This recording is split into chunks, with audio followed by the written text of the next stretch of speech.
Hey, Amy.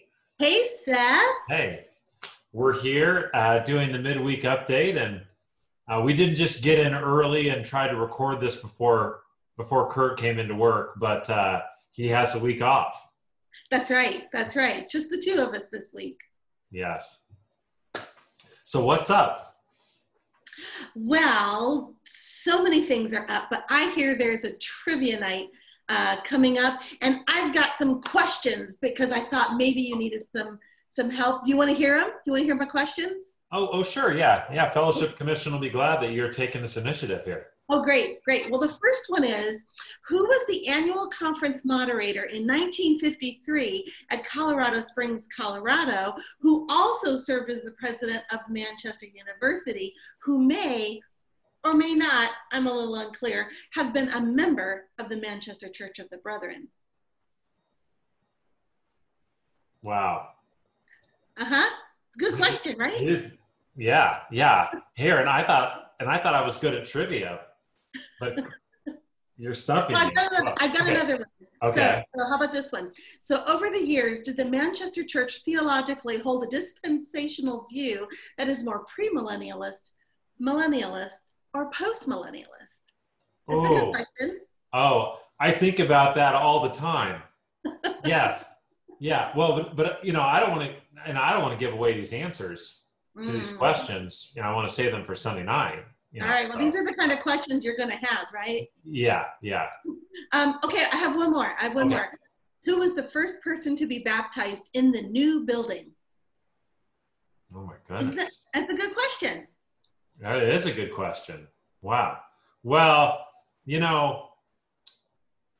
I like where you're going with this, Amy, because these are personalized questions about our community, which is something that we're going to be exploring on Sunday evening. But I want everyone to know that if some of those questions would stump you like they stumped me, or you've been stumped on a good, trivia night in the past, that this is not just a ordinary or highly intellectual trivia night, that these questions have been designed for all ages and to build community and to have fun. So that's the ultimate goal, that whether you like trivia or not, whether that's your thing or not, that if you like this body called Manchester Church of the Brethren, that you'll have a good time doing this and getting to know one another.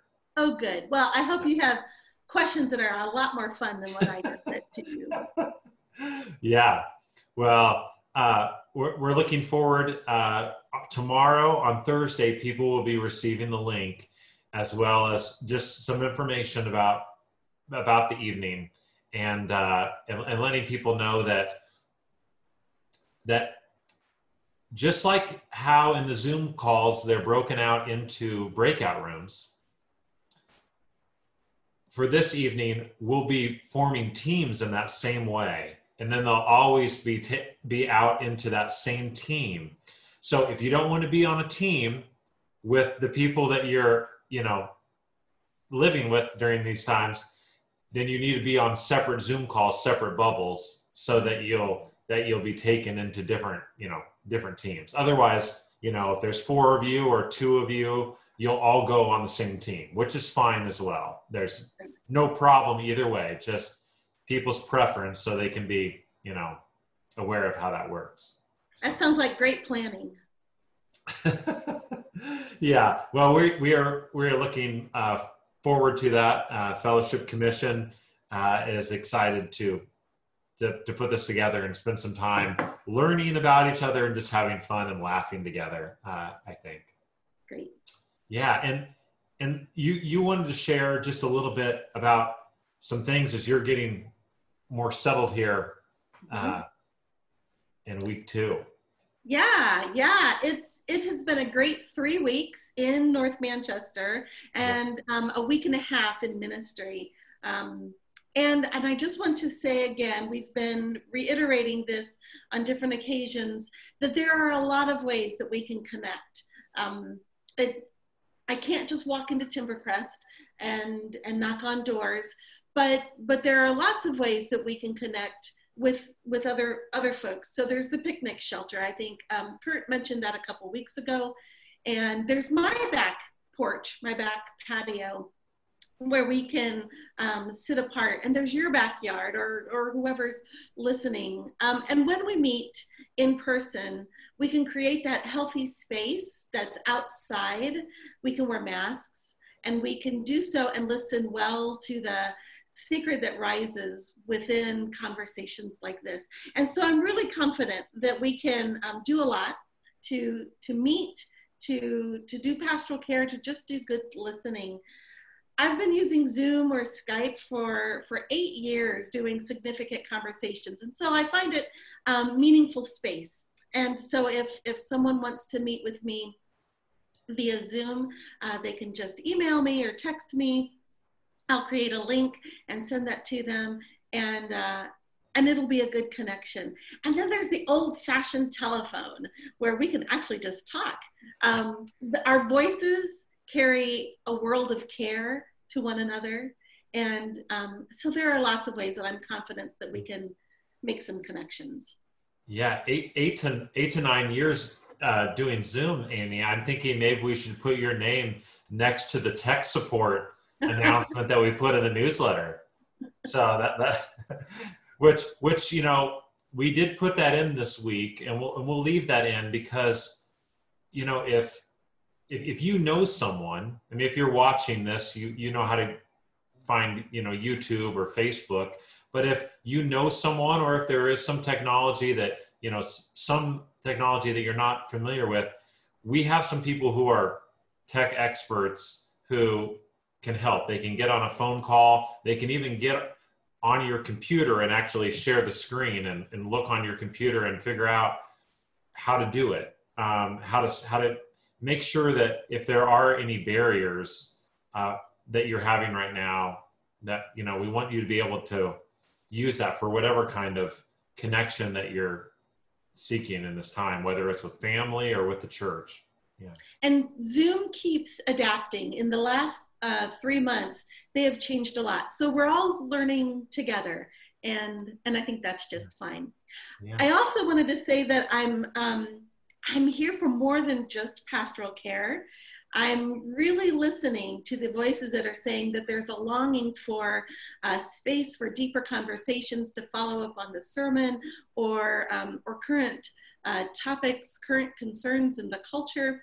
And I want to pay good attention to the needs of our children while we're not coming together. So they're losing that regularity, even though we hold them close to our hearts.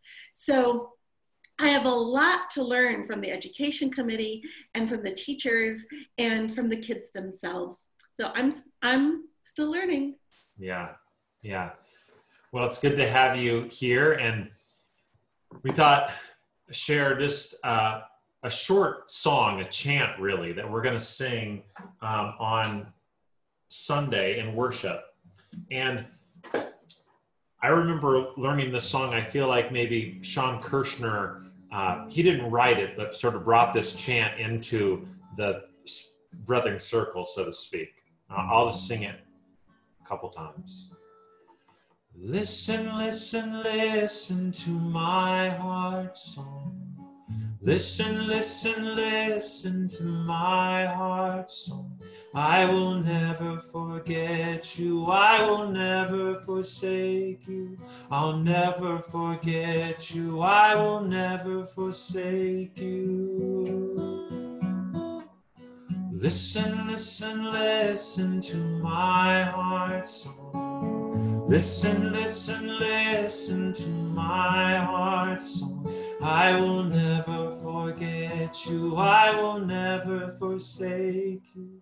I'll never forget you. I will never forsake you.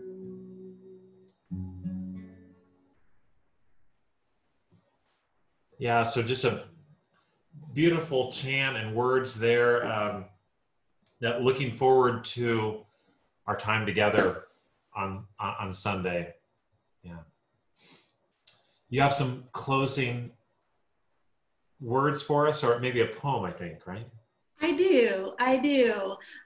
So our closing thoughts for this midweek update come from the poet David White, who is alive and is from the England, Ireland, Scotland tradition of language and image. And I like his poems a lot. This comes from his book Pilgrim. And the poem is called Refuge. It's from the section from the Camino de Santiago. We are all pilgrims, particularly now in this time of high adaptability, high disappointment, high uncertainty. So hear these words from David White. Sometimes a nook, a wall half down, a swerve in the path where the breeze can't catch you. Other times, a made shelter, a shepherd's buildup of flat stones curved to keep the wind off. Once, at the top of the pass, it was a cave in the mountain rock, taking you in from the swirl and eddy of snow and the killing cold so you could live to a gray blank dawn. And then, in Galicia, it was a breath of warmth from a kitchen door, palatial with light and a daughter's smile.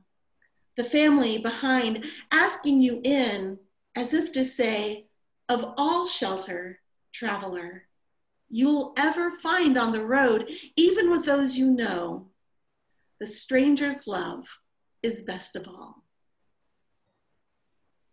So may we travel together this week as pilgrims and look for the smiles from the strangers. Maybe we are the stranger offering a smile that is warm, that connects us one to another.